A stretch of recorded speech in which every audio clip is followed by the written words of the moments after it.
Team ZoneWars can be a way to warm up for some trios with your friends, but it can also be a way for you and your associates to be brutally pounded by some Instagram clan that spends more time begging people to like their recent than they do actually playing the game. Nonetheless, today we're going to be covering how to make one of these maps so you can at least be conducting these transactions on your own turf. There's two teams in this map. Once you've made your island start area, we can set up the round start areas for each team. These areas allow the players to decide whether they want to start on low ground, high ground, or no ground, and people really appreciate having that option. So make these areas identical, each area having 4 entrances or starting points to choose from, and feel free to be creative or just use the same design shown here, which just mimics the popular maps of its kind. Once both areas are built, go into your Team 1 area and place 4 spawn pads and set every one of them to Team 1, Priority Group Primary, Island Start No, and Visible During Games No.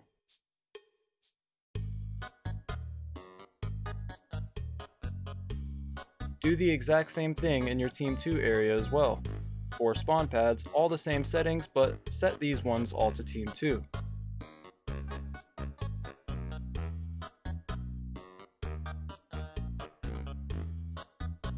Now go back to your Team 1 starting area, and in each of the 4 entrances, place a mutator zone as shown.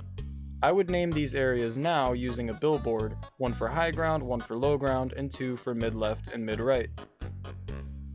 Now on the mutator zone in your low ground entrance, set weapon fire and building to no, zone visible during game to yes, disable when receiving channel 14, and on player entering zone transmit channel 10. For your high ground mutator zone, you'll use the same setup, but just change disable when receiving from to channel 15, and on player entering zone to channel 11. Same for your mid-left, but set disable when receiving from to channel 16, and on player entering zone to channel 12. And for your mid-right mutator zone, disable when receiving from channel 17, and on player entering zone transmit channel 13. For Team 2's starting area, you'll also want mutator zones in each entrance spot using the same setup, but of course different channels. And by same setup, I mean setting them to these settings on all 4. Now on your Team 2 low ground mutator zone, set disable when receiving to channel 24, and on player entering zone to channel 20. On the high ground zone, set disable when receiving to channel 25, and on player entering zone to channel 21. On mid left, set disable when receiving to channel 26, and on player entering zone to channel 22. And finally, on the mid right zone, set disable when receiving to channel 27, and on player entering zone to channel 23. And that's all we have to do for the starting areas. Now let's move on to the actual Zone Wars area. If you're using a map with hills, like the tropical island map I'm using in this video, you have the option to add a lot of flat ground pretty easily by going into the creative gallery, choosing to only show terrain, pick out a tile for your quick bar, and then in your phone options, set building to prop on. This allows you to stretch this tile way out so you can fill in your map much faster and also save on memory. I recommend using a grid snap of 1 to keep it simple. Once you've got your area laid out, we can build the starting structure for our teams. You can also be as creative as you want here, only the room positions are important. Your structure needs to look like this on each side, so you have your high and low ground starting positions and mid, left, and right positions on each team's side. You should also make sure the rooms are 2 tiles deep as shown. Once you have this structure built, you can go to your Team 1 side and in the low ground position, place a teleporter. Set group and target group to none, team to Team 1, set these 4 options to off, face player in teleporter direction to yes, teleport to when receiving channel 10, and when teleported to transmit channel 14. Now with your phone, copy this move to your high ground position, and paste it. This will save all the settings, so you only need to change teleport to when receiving to channel 11, and when teleported to, transmit on channel 15. Copy this one and move to your mid-left position, paste it, and just change teleport to when receiving to channel 12, and when teleported to, transmit channel 16. Once again, copy this and move to your mid-right position, paste it, and change teleport to when receiving from channel 13, and when teleported to, transmit on channel 17. Now we'll do this for our Team 2 side. We can copy a teleporter from Team 1 side, from any position, it doesn't matter, and paste it in our Team 2's low ground position. On this one, change the team to Team 2, change teleport to when receiving to channel 20, and when teleported to, transmit on channel 24. Copy this so it saves the Team 2 setting, and move to your high ground position. Paste it and change teleport to when receiving to channel 21, and when teleported to, transmit channel 25. Copy this and move to your mid-left position and paste it. Change teleport to when receiving to channel 22, and when teleported to, transmit channel 26.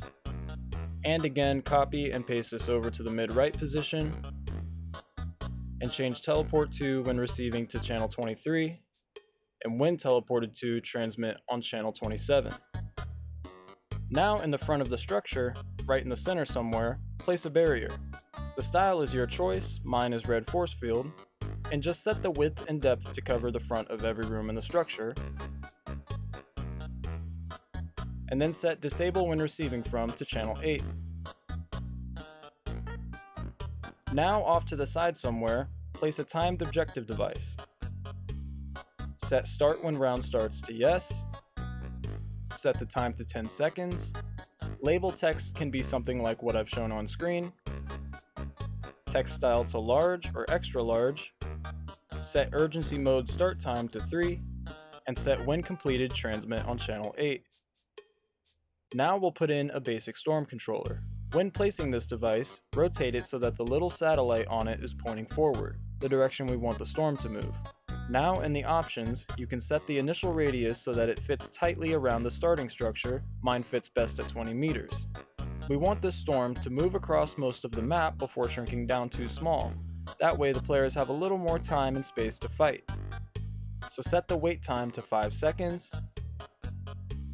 the resize time to about 2 or 2.5 minutes, set the delay time to 10 seconds so the storm appears right when the barrier drops. Real gamers leave the damage at 10%. Make sure the move direction is left on rotation. Minimum and maximum move distance should probably be set to the same, but what you set them to depends on how long your fighting area is on your map. For my area shown here, 200 meters seems to let the storm shrink pretty close to the end of the map, but keep in mind if you have a really far move distance, you'll want to adjust your move time a little higher so the storm isn't too fast. Mine felt like a good speed and distance at these settings. To give our players a starting loadout, you can simply place a trigger, set it to activate on game start, set the delay to about 2 or 3 seconds, set sound and VFX to disabled, and when triggered, transmit on channel 5. Now place an item granter and drop all of the loadout you want your players to have right onto it. Don't forget ammo and materials. Then in the options, set receiving players to all players, grant all items, equip granted item to first item, give extra ammo no, and grant item when receiving from channel 5. If you'd like to give your players an option to emote for tactical shotgun, just copy this item granter and paste it nearby, and in the device options, press clear items and OK. Then drop all of the same items and ammo onto it, but don't drop any materials. And of course this time use a tactical shotgun instead of a pump. And in the options, change receiving players to triggering player, on grant action to clear items, and grant item when receiving channel 6. Also, place a HUD message device. Make the message something like Emote for tac shotgun, time from round start 4 seconds, display time can be 3 seconds, and placement top center. Now in the center of the structure, place a mutator zone and set the width, depth, and height so that it covers all of the players' starting positions for each side. Then set allow weapon fire and building to yes, and on player starts emoting, transmit on channel 6. You're also free to put a mutator zone exactly like this one in each team's starting area so they can get their tac shotgun in either area. And lastly, I'll go over the island settings you need for this type of game mode. In your island settings, on the Game tab, set teams to custom, team size to 4, spawn limit to 1, after last spawn go to spectator, total rounds 10, though that's really up to you to decide, time limit none, win condition most round wins, last standing ends game on, join in progress spectate, and make sure allow spectating other teams is set to no. Now in the settings tab, make sure starting shields is at 100%, eliminated players' items drop, fall damage on, jump fatigue on, player names and location to team only, and health granted on elimination to 50. The UI tab really depends on your map setup, but definitely set your scoreboard win condition to time alive. The rest is up to you.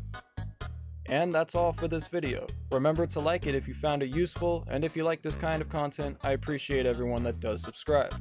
Thanks for watching, see ya.